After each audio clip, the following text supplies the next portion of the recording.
বিশ্ববিদ্যালয় কলেজের ছাত্র দলের নেতৃবৃন্দ সবাইকে আন্তরিক শুভেচ্ছা ও সালাম। আসসালামু আলাইকুম। আমরা আসলে বক্তব্য দেওয়ার ভাষা খুঁজে পাচ্ছি না, আমাদের হৃদয়ে রক্তক্ষরণ হচ্ছে।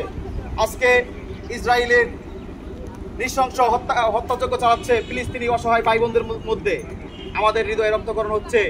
আমরা মুসলিম জাতি আজকে আমরা অনৈক্যতার কারণে আজকে 200 কোটি মুসলমান থাকার পরেও আজকে আমাদের ভাই বোনদের উপর যেভাবে হামলা, নৃশংসভাবে হামলা হত্যাযজ্ঞ চালানো হচ্ছে, আমরা খুবই দুঃখ বারগন্তে বলতে যাচ্ছি যে অনতিবিলম্বে এই হত্যাযজ্ঞ বন্ধ করা হোক এবং আমাদের হৃদয়ে যে রক্তক্ষরণ হচ্ছে আমরা জিহাদ করতে প্রস্তুত আছি।